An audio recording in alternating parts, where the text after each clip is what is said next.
Buenas tardes y bienvenidos, bienvenidas. Muchísimas gracias por corresponder a nuestra invitación con vuestra asistencia. Os queremos presentar una pequeña contribución para conocer mejor a una persona humildemente extraordinaria. Alguien de verdad entrañable, Madre Esperanza, la fundadora de las Esclavas e Hijos del Amor Misericordioso y de nuestro colegio, entre otras muchas obras de caridad.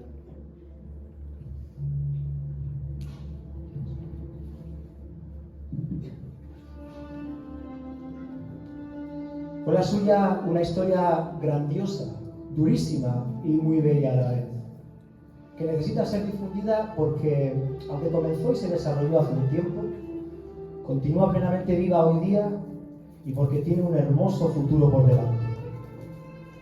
Por eso nos hemos reunido en este lugar, por eso hemos preparado esta sencilla representación.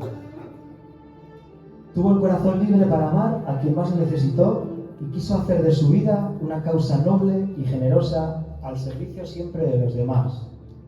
Josefa Alhama Valera, aquella niña inquieta de mirada despierta, luego fue, y así ha quedado grabado en nuestro recuerdo, Madre Esperanza. Esperanza de niños y mayores, de enfermos y desvalidos, esperanza de huérfanos, de pobres e indefensos, esperanza de Jesús y esperanza del ser humano, esperanza de amor misericordioso. Os invito ahora a abrir vuestra mente y vuestro corazón y dejar que se cuele en ellos el espíritu de la Madre.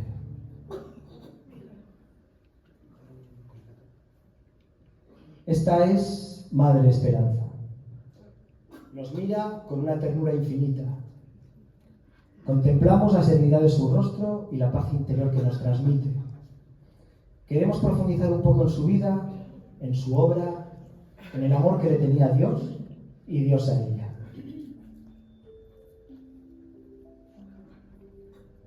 Nació en 1893 en Santomera, un pequeño pueblo de Murcia, en la modesta aldea del Siscar, en plena huerta fértil regada por el río Segura. El escenario de este feliz alumbramiento, una modesta casa de arcilla que pocos años después se llevó por delante una crecida del río. Fue la mayor de 9 hermanos, 4 de los cuales murieron prematuramente. Tras la riada, la familia quedó en la calle y tuvo que ser auxiliada, pues carecían de los recursos más básicos.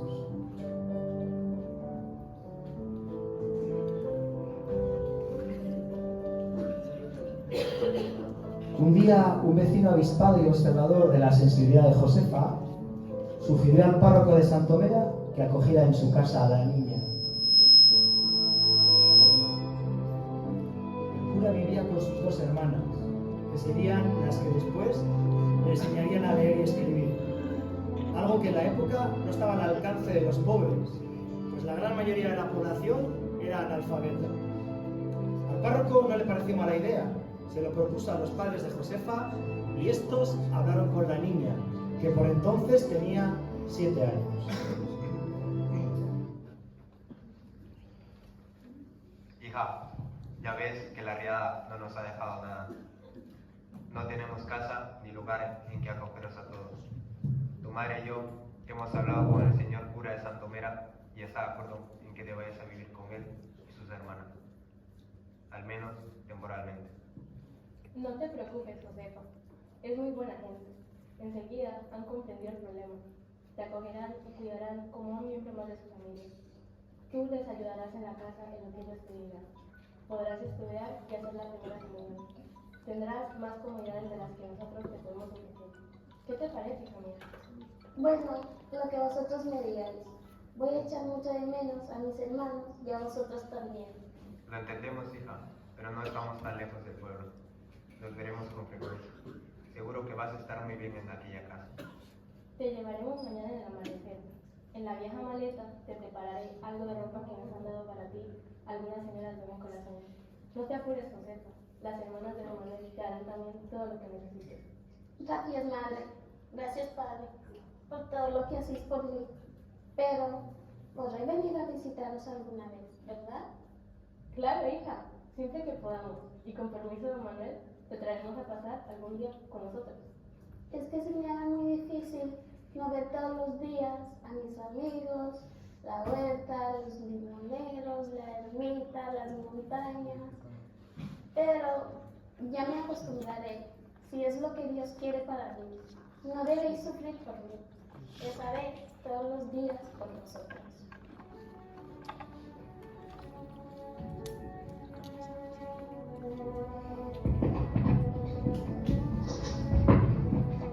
Y así fue.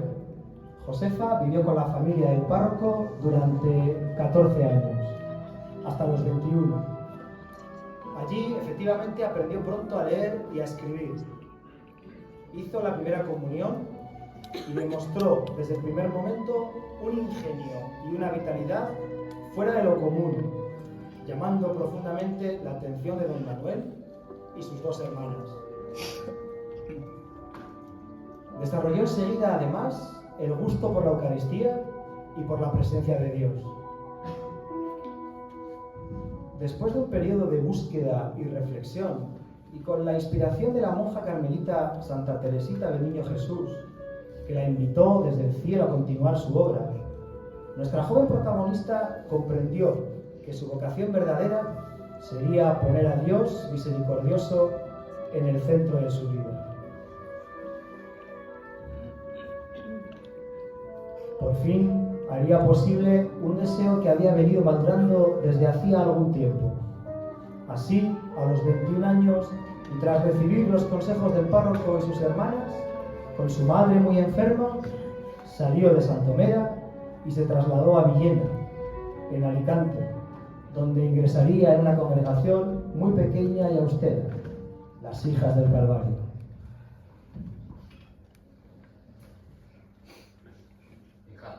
¿Has pensado bien el paso que quieres dar? Sí, don Manuel. Lo he pensado muchas veces en el recogimiento de mi oración y estoy segura de él. Ya sabes que la vida de monja es muy difícil, porque tienes que renunciar a muchas cosas. Lo sé, María. Soy plenamente consciente y estoy dispuesta a lo que haga falta. La vida en comunidad es mi lugar ideal, donde sin duda puede dar forma al sueño más intenso de mi alma. Entregar mi vida al buen Jesús. Y por supuesto, a los que sufren. Saldré de aquí con la ilusión de llegar a ser santa, como Santa Teresa, a la que nada asustaba. Bien, si esa es la voluntad de Dios, adelante. Lejos queda ya, dulce niña, cuando te cogimos en este hogar. Ahora eres una muchacha vital y decidida, que tiene para todos una palabra de afecto, una atención. La vida se te presenta por delante con una ilusión muy especial, distinta a la propia. Yo también sentí en su día la llamada al sacerdocio y dije que sí. Hablaremos entonces con tus padres y haremos todo lo que esté en nuestra mano para facilitarte el viaje y el ingreso en las Hijas del Calvario. Te prepararemos una maleta con todo lo que puedas necesitar los primeros días en el convento. No te preocupes por eso. Te vamos a echar mucho de menos. Y a vosotras, Inés. Y a don Manuel.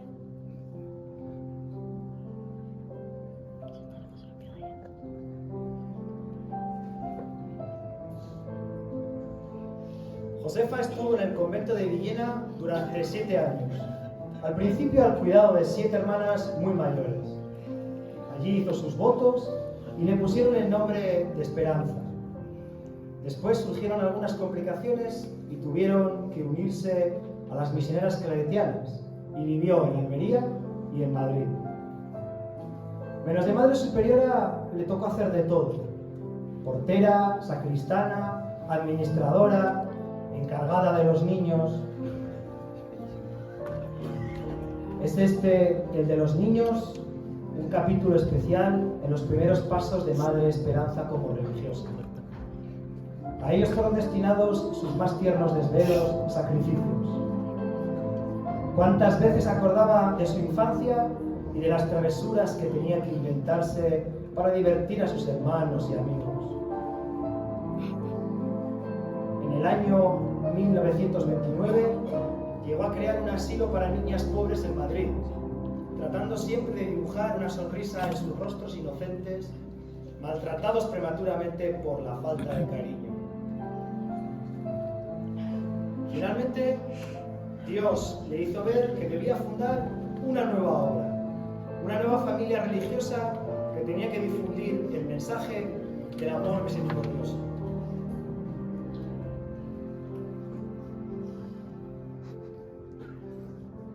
He pasado estas últimas noches lejos del sueño, muy unida al buen Jesús, y Él me decía que yo debo hacer que los hombres le conozcan, no como un padre ofendido por las ingratitudes de sus hijos, sino como un padre bondadoso, que persigue por todos los medios la manera de confortar, ayudar y hacerles felices, y que los busca con un amor incansable, como si Él no pudiese ser dichoso sin ellos.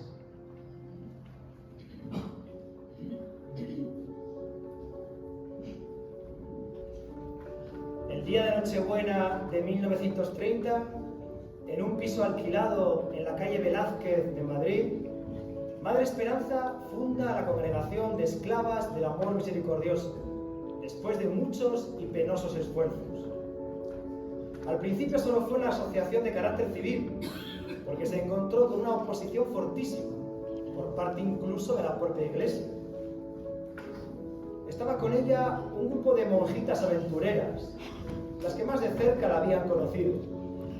Entre ellas, su propia hermana María, desde hacía algún tiempo su fiel acompañante en lo bueno y en lo malo. Fue una decisión difícil y arriesgada, hijas mías, pero inevitable a la luz de los acontecimientos y necesidades de aquel momento. Las ideas estaban claras, las ganas de hacer el bien incontenibles, pero me topé con la incomprensión de la Iglesia de la época, que me llegó a acusar de escandalosa. El propio obispo de Madrid, que al principio apoyó nuestro proyecto, se puso en mi contra. Tuvimos que fundar la congregación sin permiso eclesiástico. Madre, ¿cómo fueron aquellos primeros días en el piso de Madrid? Nacimos muy pobres, hija, como Jesús en Belén. Empezamos solo 4. No teníamos siquiera una cama, solo un colchón para los 4. Dormíamos en el suelo, apoyando la cabeza en el colchón, una por cada lado. Para comer, si algún día conseguíamos algo de verdura, una berza, por ejemplo, hacíamos una sopa con ella. Al mediodía nos comíamos la berza y por la noche nos tomábamos el caldo. Pero toda esta escasez la afrontábamos con alegría, porque sabíamos que el espíritu que está inspirando esta fundación nos acompañaba cada día. ¿Y qué pasó después? Cuéntenos, madre, cuéntenos. Entendí que el buen Jesús quería que abriéramos otras casas y colegios para atender y educar en ellos a niños sin recursos, hijos de familias numerosas, ancianos desamparados, personas con discapacidad y sobre todo huérfanos, los innumerables huérfanos que iba a dejar la guerra civil a punto ya de estallar.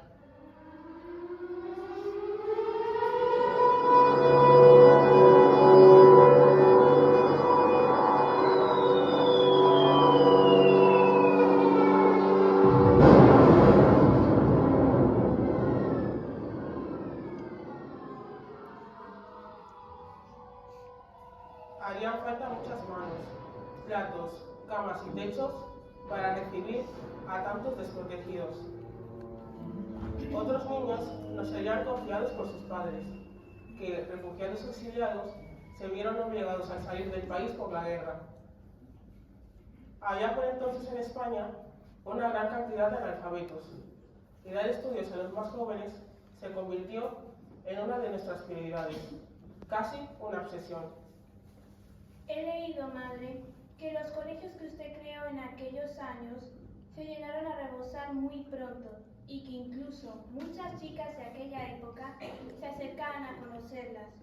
Les gustó tanto aquella dulzura maravillosa con la que trataban a los más necesitados que quisieron quedarse. Seguro que todas aquellas chicas tenían una sensibilidad especial y deseaban ser como usted, hacer reír a los niños y ser madres adoptivas de quienes tal vez se hayan quedado sin la suya. Esa era nuestra misión, hijas, llevar la caridad a los desfavorecidos. Casi siempre resultaba un trabajo muy duro, pero lo hacíamos con gusto y confiando en la protección de Dios.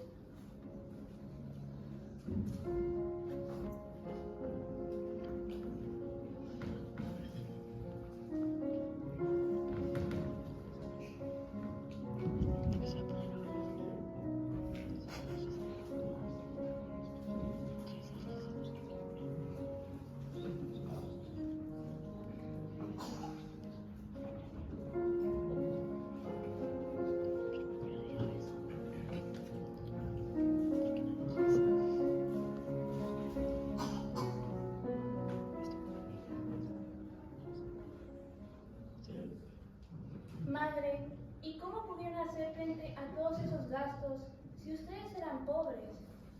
Probablemente muy poco de aquello y de lo que ocurrió a continuación habría sido posible sin la ayuda extraordinaria de una luz mágica, de mi tabla de salvación, cuando en ocasiones me veía ya casi ahogada en un mar tenebroso de falta de medios y quizás de fuerzas.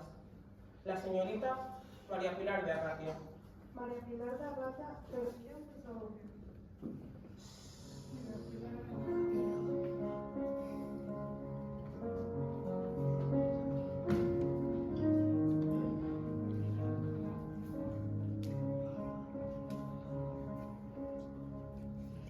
Madre Esperanza conoció a Pilar de Arratia precisamente en nuestra ciudad, en Bilbao. Dotada de un carácter excepcional y una considerable fortuna que heredó de sus padres al quedarse huérfana muy joven, ella fue también una niña huérfana. Esta colaboradora y acompañante infatigable de la madre vivió la generosidad de manera intensa. Se entregó por completo y de forma desinteresada a los demás, abandonando la rica y potentada sociedad a la que por linaje pertenecía. Antes de conocer a Esperanza, ya ayudaba copiosamente en varias obras de beneficencia y después cedió casas y terrenos a la congregación para sus diferentes iniciativas de misericordia, como el Colegio de Bilbao. Se ofreció además en numerosas ocasiones para interceder a favor de la madre ante las autoridades, después de que ésta recibiera tan serios como infundados ataques frente a cualquier paso adelante que decidiera dar.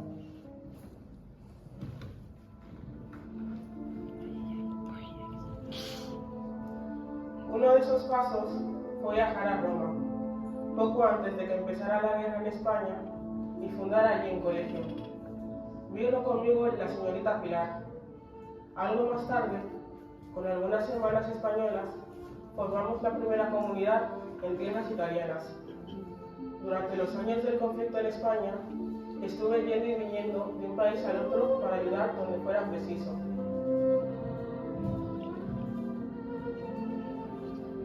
Lamentablemente, los mismos problemas de acoso y oposición que había padecido en España se reproducían ahora en Italia. Me denunciaron a las autoridades del Vaticano. No sabían cómo encajar nuestra obra dentro de los esquemas tradicionales de la Iglesia. Sufrí mucho. Temí que fueran a suspender la congregación. Varios informes me acusaron de estar fingiendo y buscar solo notoriedad. Pidieron incluso mi destitución como religiosa. No alcanzaba a entender qué era lo que había hecho mal. Fue mi viacrucis particular y mi calvario, pero por fortuna no acabó en crucifixión. Finalmente, todo se pudo arreglar, gracias a Dios, y aunque nombraron superiora de la comunidad a una hermana italiana y trasladaron su sede de Bilbao a Roma, en 1942 recibimos la aprobación del Papa Pío XII. Por fin, este amor misericordioso tenía nombre y apellido dentro de la Iglesia.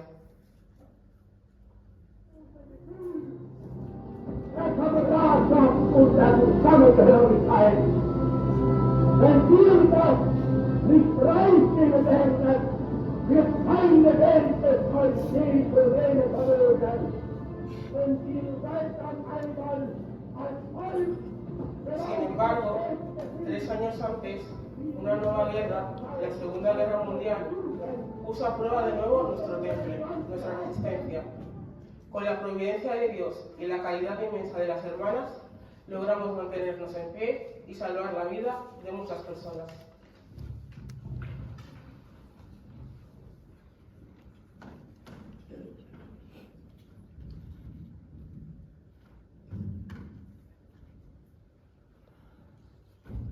¡Extra, extra! Sepan cómo limpiaba y cosía Madre Esperanza los vientres abiertos de soldados y civiles. Aguja y hilos mágicos entre la metralla. Cuerpos recompuestos de manera prodigiosa, oigan, sin tener idea de medicina y enfermería. Ya ha salido la voz del buen Jesús, el periódico que no pueden dejar de leer. La voz del buen Jesús ya está en la calle. Sea el primero en enterarse de por qué los bombardeos no tocaron la casa de las hermanas en Roma. ¡Extra, extra! Descubre la habilidad sobrenatural de la madre para esquivar bombas. ¡Extra, extra! Conozcan el secreto mejor guardado de Madre Esperanza. Dar de comer todos los días a más de 1000 personas pobres sin apenas recursos. Ríanse del milagro de los panes y los peces.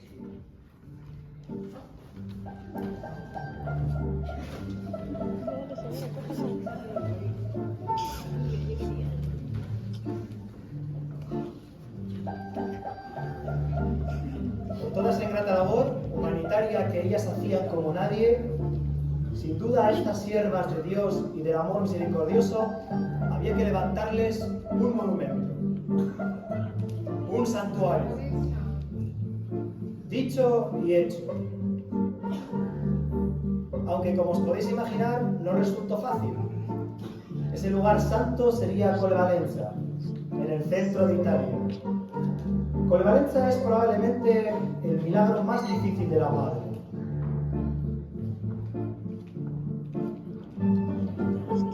El sitio elegido, una aldea boscosa apartada de cualquier camino, casi en mitad de la nada. Era la ubicación que menos habría imaginado Madre Esperanza. ¿Cuántas veces en sus momentos de oración, alzando la vista al cielo, habría preguntado desconcertada: ¿pero a dónde me has traído? Ignoraba que ese era el lugar ideal. El tiempo lo acabaría demostrando.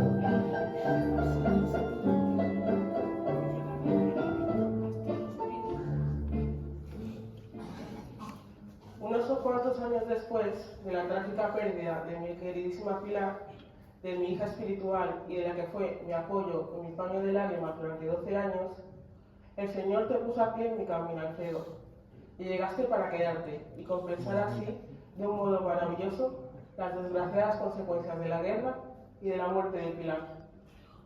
¿Quién me iba a decir a mí que el joven aviador Alfredo Di Penta sería el primer hijo del amor misericordioso? Un muchacho de mundo, tal vez demasiado espontáneo y extravertido para una vida en comunidad. Te lo ofrecí, no sin algunas reticencias, y tú aceptaste. Después de un gran susto inicial, madre. Recuerdo perfectamente aquel 15 de agosto de 1951. No era tan joven como usted dice. Había vivido ya 37 años. Tuvo suerte. No estaba casado ni tenía familia, y por esa circunstancia me costó menos dar el paso. Pero estuve firmemente convencido. Fue para mí un honor inmenso inaugurar esta nueva sección. La familia del amor misericordioso estaba ya completa.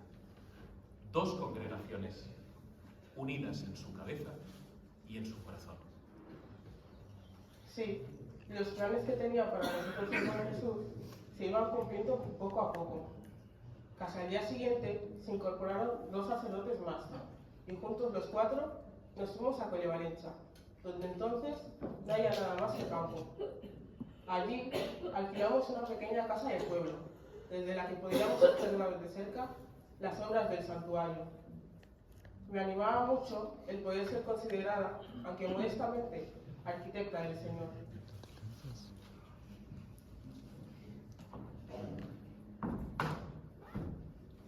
Me vienen a la mente con extraordinaria nitidez las palabras proverbiales que escuchamos de Madre Esperanza. Aquella mañana, paseando por la zona en la que tiempo después se alzaría un gran templo.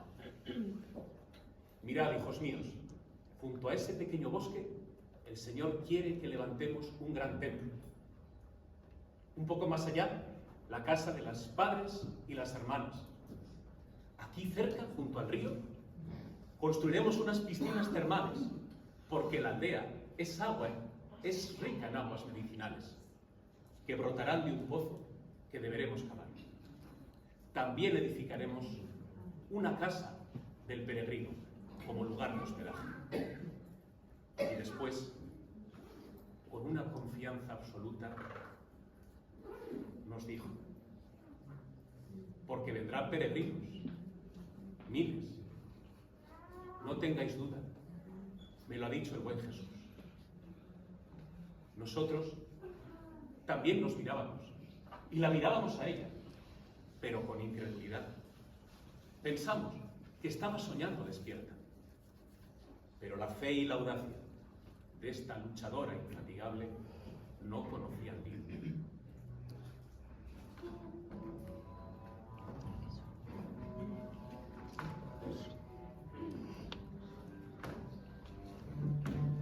Y las avalanchas de peregrinos se hicieron poco a poco incontenibles.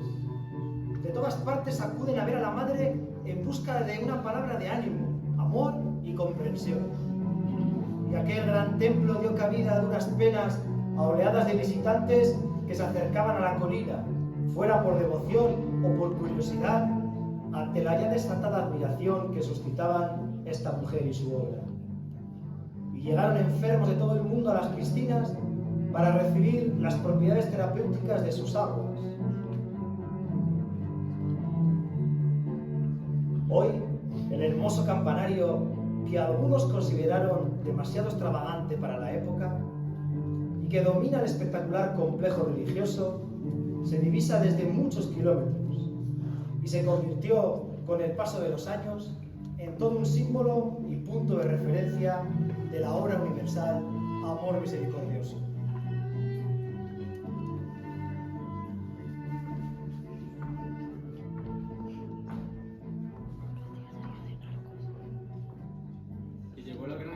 Por otros países, el mensaje de Madre Esperanza fue proclamado a los 4 vientos.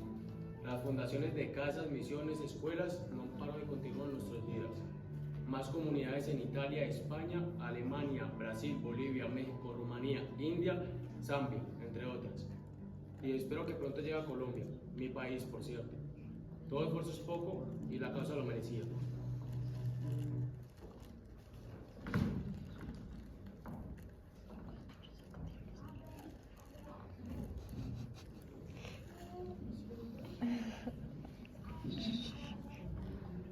Yo también conocí a la madre, estando en Cole Valenza, su santuario. Allí pasó sus últimos 9 años, alejada ya de las actividades y agitaciones diarias. Era una adorable ancianita de 87 años, con carita ancha, paz y sonrisa y un gesto dulce para todos. Con la serenidad de las vías ejemplares, esperó el momento de su muerte, sabiendo que pronto se reuniría con el buen Jesús.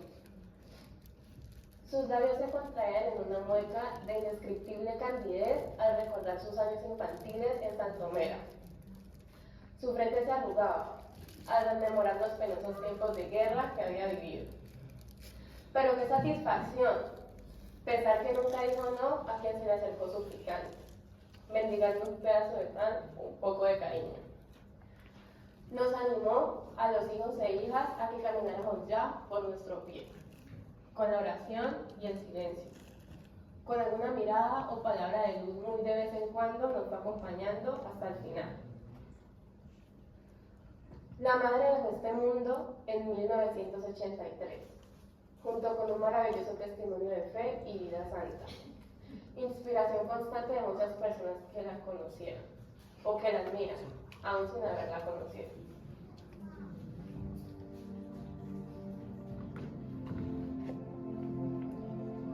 Pero Madre Esperanza iba a rematar el libro de su vida con letras de oro. En 1988 se inició su proceso de canonización.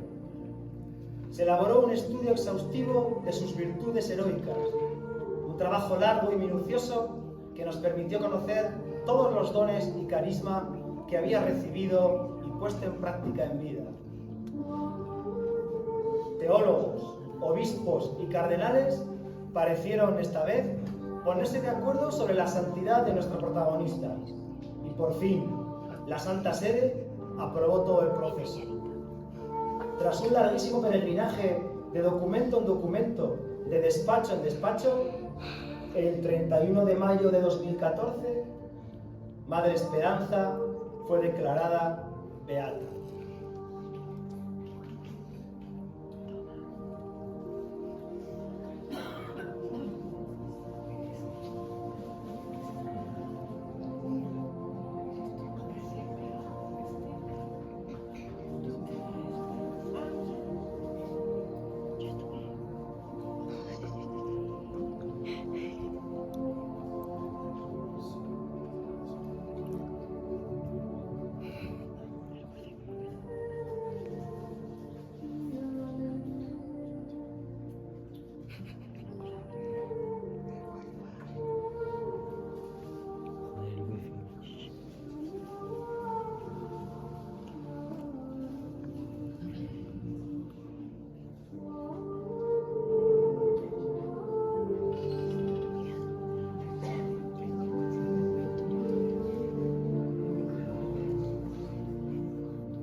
Recuerdo que nos dijo: yo he de marchar, pero no temáis, solo me voy yo.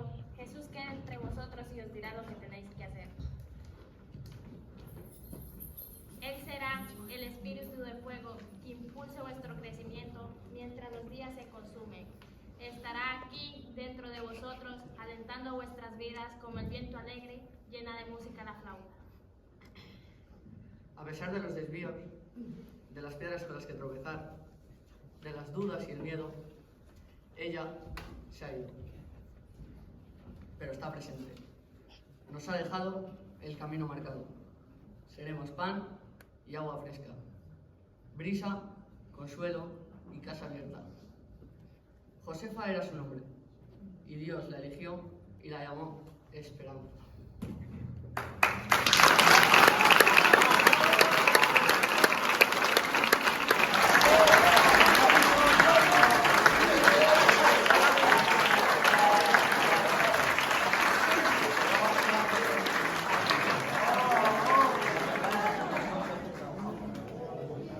Representando a las dos mujeres que charlaban con Madre Esperanza y los duros comienzos de la congregación, nuestras futuras actrices profesionales, Flavia y Paula.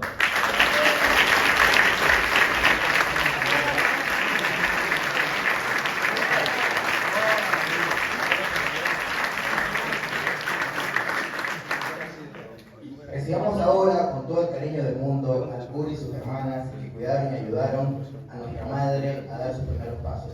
Un aplauso grande para Kevin, Jesslyn y Dayana.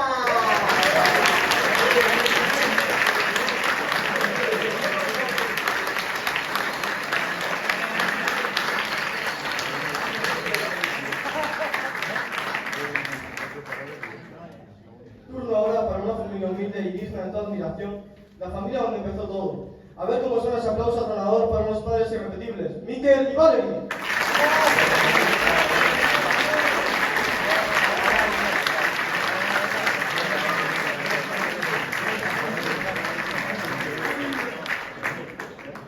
Y ha llegado el momento cumbre de aplaudir hasta despejarse las manos a las dos protagonistas que en una actuación estelar han dado vida a Madre Esperanza. ¡Arriba esos aplausos para Judith y Flavia!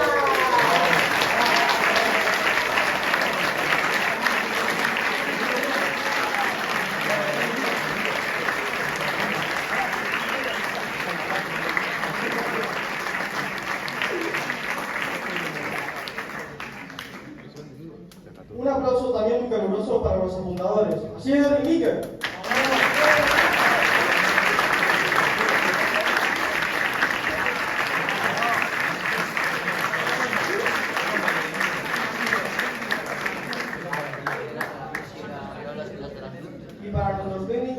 y sonido, controlándolo todo desde ahí abajo, Javi y Misa.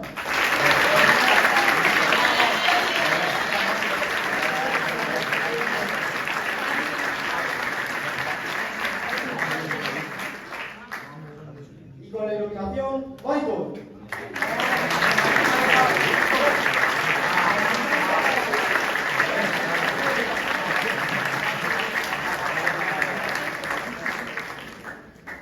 Por último, en el papel de narrador, nuestro profesor de teatro y responsable de este fantástico proyecto, el genio de las artes escénicas. El campeón y la constancia con nosotros.